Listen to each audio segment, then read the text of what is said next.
Hello friends, आज हम लोग बात करेंगे विदेशी यात्रियों के बारे में। हम इसमें जो फैक्ट्स लेके आए हैं वो फैक्ट्स ये हैं कि ये विदेशी यात्री भारत की धरती पर कब आए और कब तक रहे। इसके साथ में हम लोग बात करेंगे कि उस समय भारत में किसका शासनकाल था। ठीक। और इसके साथ में हम ये भी चर्चा करेंगे कि ये यात्री किस देश से थे।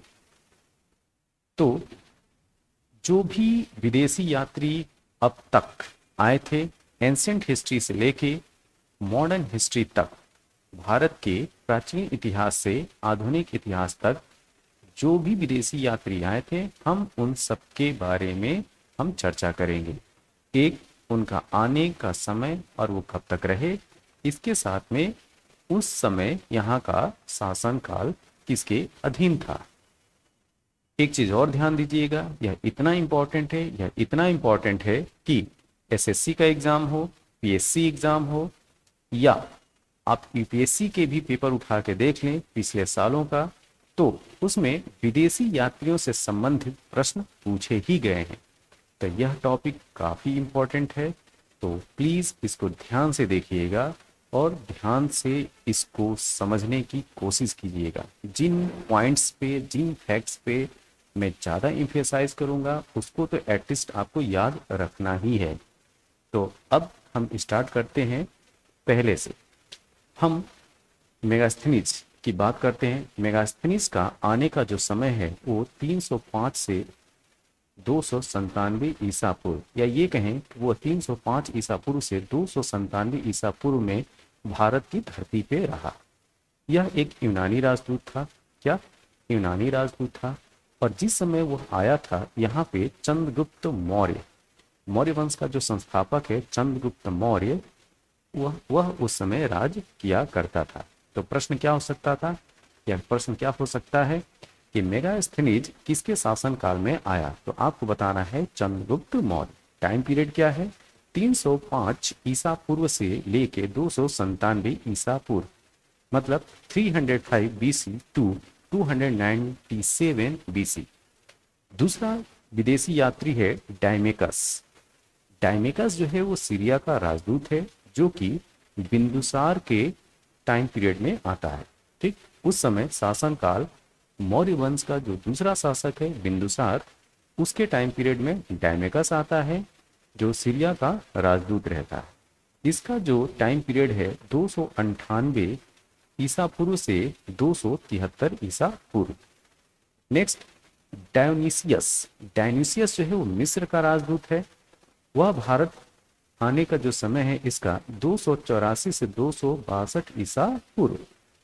इस टाइम पे जिस शासक का शासनकाल रहता है वो है अशोक और उसका पिता बिंदुसार। ठीक है। तो अगर आपके ऑप्शंस में बिंदुसार है तो बिंदुसार लगाइएगा, अगर बिंदुसार की जगह पर अगर अशोक है तो अशोक आप सही टिक कीजिएगा। ठीक है। अब बात करते हैं नेक्स्ट, फायान। फायान जो होता है वो चीनी बौद्ध यात्री रहता है। ठीक है, चीनी बौद्ध यात्री रहता है, चाइना से है ये, और यह चंद्रगुप्त द्वितीय के टाइम में आता है। ठीक, चंद्रगुप्त द्वितीय के टाइम में, जिसको हम चंद्रगुप्त विक्रमादित्य भी बोलते हैं। ठीक, ये जो टाइम पीरियड है 399 से 414, ये ईसा पूर्व नहीं है, ईसवी है। ठीक है, एडी याद रखिएगा। राइट। अब हम बात करेंगे वेनसांग की। किसकी? वेनसांग की। वेनसांग चीनी बौद्ध यात्री है जो हर्षवर्धन के टाइम पीरियड में आता है, जो वर्धन डायनेस्टी का शासक रहता है। ठीक है, वर्धन डायनेस्टी का इसका जो टाइम पीरियड है वो है 629 से 644 ईस्वी या एडी। ठीक है, 629 से 644 एडी। अब जो नेक्स्ट है वांग वेन सी। ध्यान देना, वेनसांग नहीं है, वांग वेन सी। ये चीनी राजदूत होता है जो हर्षवर्धन के टाइम पीरियड में आता है। इसका समय जो होता है वो 643 ईस्वी होता है। इसके बाद जो आता है वो इत्सिंग आता है। इत्सिंग ये भी चीनी बौद्ध यात्री होता है, और ये जो है वो पश्चिमोत्तर भारत साइड में वो आता है और रहता है और उधर भ्रमण करता है। इसका जो टाइम पीरियड है वो 675 से लेके 695 ईस्वी है, ठीक है, 675 से 695 ईस्वी या एडी। अब आते हैं हम नेक्स्ट विदेशी यात्रियों पे। देखिए, इब्ने खुर्दादब, इब्ने खुर्दादब ये अरब यात्री है जो कि प्रतिहार वंश का जो मिहिर भोज है, ठीक, उसके शासनकाल में आता है। इसका टाइम पीरियड 864 एडी है, ठीक है, या 864 ईस्वी। 9वीं शताब्दी में सुलेमान आता है, ये भी अरब यात्री है जो बंगाल नरेश देवपाल के टाइम में आता है। किसके टाइम में? देवपाल के टाइम में। विदेशी यात्री का नाम क्या है? सुलेमान, जो कि अरब यात्री है। किस टाइम पीरियड में आता है? 9th सेंचुरी में आता है। इसके बाद हम लोग बात करेंगे अल मसूदी। अल मसूदी भी अरब यात्री है। यह प्रतिहार नरेश, ठीक है, महिपाल प्रथम के टाइम में आता है। किसके टाइम पीरियड में? महिपाल प्रथम। इसका समय है 915 ईस्वी से 916 ईस्वी, लगभग 1 साल। अब हम बात करेंगे अल बरूनी के बारे में। देखिए, अल बरूनी जो है वो गजनी का एक विद्वान है, ठीक है, और यह महमूद गजनवी के साथ में आया था भारत। और किधर भ्रमण किया होगा? पश्चिम उत्तर भारत में। इसका जो टाइम पीरियड है 1000 से 1030 ईस्वी तक रहा, लगभग 30 साल। इसके बाद मार्को पोलो की बात करें। मार्को पोलो इटली का यात्री होता है और पांड्य राज, जो साउथ का किंगडम है, राजवंश है पांड, उसके समय में ये आता है। इसका जो टाइम पीरियड है 1288 से 1292 ईस्वी, 1288 से 1292 ईस्वी। 1288 टू 1292 में मार्को पोलो आता है, जो कि इटली का यात्री है। और उस समय शासन किसका होता है? पांड्य राज्य, जो कि साउथ इंडिया का क्या है? राजवंश है, ठीक है। इब्न बतूता ये मोरक्को का यात्री है, ठीक है। मोरक्को आपको पता होना चाहिए, ये अफ्रीका कॉन्टिनेंट का नॉर्दर्न कंट्री है, ठीक है। तो मोरक्को जो है वो मोरक्को से इब्न बतूता आता है और इसका टाइम पीरियड 1333 से 1342 ईस्वी है। इस समय जिसका शासनकाल होता है वह है मोहम्मद बिन तुगलक, ठीक है। इसके बारे में अक्सर पूछा जाता है कि इब्न बतूता जो है वो किसके शासनकाल में आता है, तो ध्यान रखिएगा मोहम्मद बिन तुगलक, MBT। टाइम पीरियड क्या है? 1333 से 1342 ईस्वी। निकोली कोंटी नेक्स्ट विदेशी यात्री है। निकोली कोंटी ये इटली का यात्री है और यह देवराय प्रथम, जो कि विजयनगर एम्पायर का शासक है, उसके टाइम पीरियड में आता है। कौन? निकोली डी कोंटी। इसका जो समय काल होता है ये 1420 से 1422 ईस्वी, 1420 से 1422 ईस्वी। ये भी काफी इंपॉर्टेंट है। निकोली डी कोंटी अक्सर पूछा जाता है, ठीक है। तो आप इस शासक का नाम भी याद रखिएगा जिसके शासनकाल में ये आता है। नेक्स्ट हमारे सामने ये नाम है अब्दुल रज्जाक। ये ईरान का राजदूत है, ठीक है, ईरान या उस समय का फारस, ठीक है, क्या? फारस। अब्दुल रज्जाक ये देवराय द्वितीय, जो कि विजयनगर एम्पायर का शासक है, उसके टाइम पीरियड में आता है। और ये कब से कब तक रहता है भारत में? 1442 से 1443, 1442 टू 1443 एडी। नेक्स्ट अथनासियस निकेतन, ठीक, या निकेतिन के नाम से भी पूछा जा सकता है कि निकेतिन।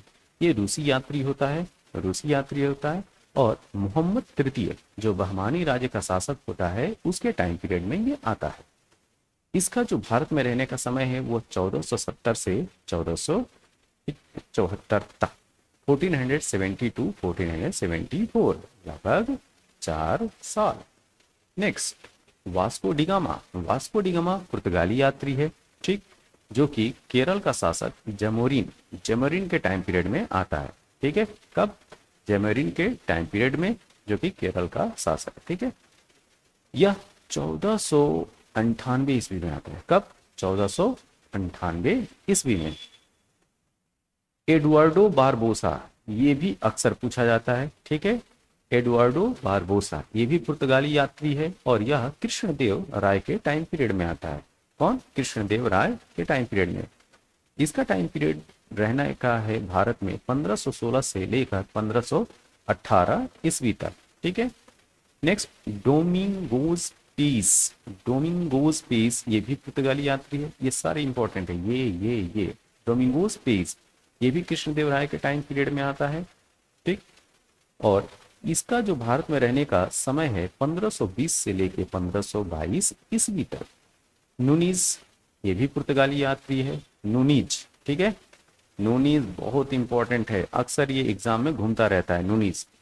ये अच्युत देव राय, ये अच्युत देव राय के टाइम पीरियड में आता है। और यह भारत में 1535 से लेके 1537 ईस्वी तक रहता है। 1535 से लेके 1537 ईस्वी तक। नेक्स्ट, अब जो है अंग्रेज जो विदेशी यात्री हैं उनका आना प्रारंभ हुआ। इसमें पहला नाम आता है कैप्टन हॉकिंस का। कैप्टन हॉकिंस ये जहांगीर के टाइम पीरियड में आता है और इसका भारत में आने और रहने का जो टाइम पीरियड 1608 से लेके 1613 ईस्वी। एक चीज आपसे मैं पूछना चाहूंगा कि अकबर की मृत्यु कब होती है? ध्यान से प्रश्न सुनिए, अकबर की मृत्यु कब होती है? ठीक है। और यह भी बताना है कि जब ईस्ट इंडिया कंपनी की स्थापना होती है तो उस समय मुगल साम्राज्य का शासक कौन रहता है भारत में? ठीक है। तो इस प्रश्न का उत्तर आप लोग कमेंट बॉक्स में जरूर बताइएगा। ठीक। ओके, नेक्स्ट चलते हैं।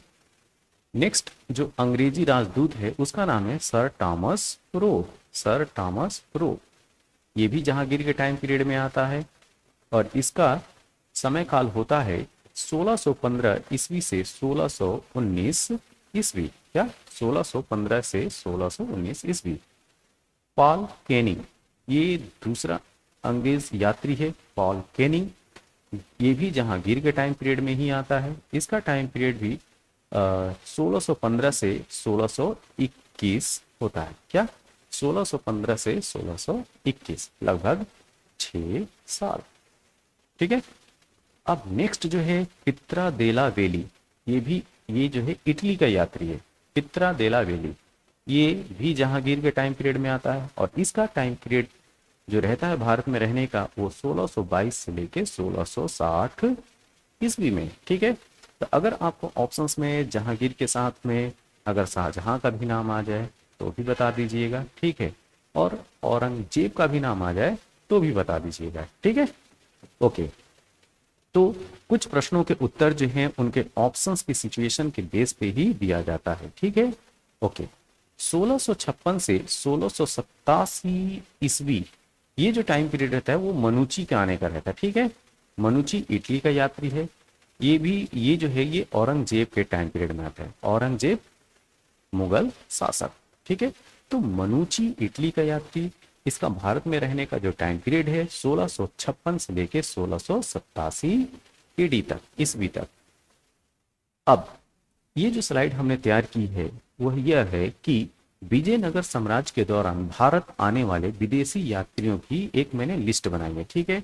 क्योंकि अक्सर जो है यहाँ से प्रश्न पूछे जाते हैं कि निम्न में से वह कौन से यात्री हैं जो विजयनगर साम्राज्य के दौरान भारत में आए थे। तो ये आपके सामने ये लिस्ट पूरी लिखी हुई है। इधर जो है हमने यात्रियों का नाम रखा है और वो कहाँ के थे ये रखा है। ठीक है। तो विजयनगर साम्राज्य के दौरान जो है जो विदेशी यात्री आए थे उनका ये नाम है। इसमें पहला नाम अबू अब्दुल्ला या इब्ने बतूता। ठीक है। इब्ने बतूता को अबू अब्दुल्ला भी बोलते हैं और ये मोरक्को का था। हम लोग ऑलरेडी जो है पिछली स्लाइड में इसको डिस्कस कर चुके हैं। तो ये जो है एक जगह करने का उद्देश्य यही था कि एक नज़र में आप लोग देख सकें कि विजयनगर साम्राज्य के दौरान जो आने वाले विदेशी यात्री हैं भारत में वो कौन कौन से थे। ठीक है। निकोलो डी कॉन्टी इटली का, अब्दुल रज्जाक फारस ईरान। ठीक है, आज का ईरान। नेक्स्ट अथानासियुस निकेतीन। ठीक है, और रूस का यात्री था। Ludovico D Wertheim, Ludovico D Wertheim ये इटली का यात्री है। ठीक। दुआरतो बारबोसा पुर्तगाल, ऑलरेडी पढ़ चुके हैं हम लोग। डोमिंगो पायस पुर्तगाल का। फर्नांडो नूनीज ये भी पुर्तगाल का है। और मार्को पोलो ये वेनिस, वेनिस मतलब इटली। क्या? इटली। ठीक है, तो ये एक लिस्ट जो है हमारे सामने विजयनगर साम्राज्य के दौरान भारत आने वाले विदेशी यात्रियों की थी। ये रहा हमारा आज का वीडियो। मैं आशा करता हूँ कि आप लोग को कंटेंट अच्छे लगे होंगे, या जैसे भी लगे होंगे प्लीज़ आप लोग अपने कमेंट के द्वारा मुझे ज़रूर बताने की थोड़ी सी क्या कहते हैं, जहलत उठा लीजिएगा। ठीक है, थोड़ा सा कष्ट उठा लीजिएगा और ज़रूर बताइएगा। ओके, तब तक के लिए थैंक यू, धन्यवाद।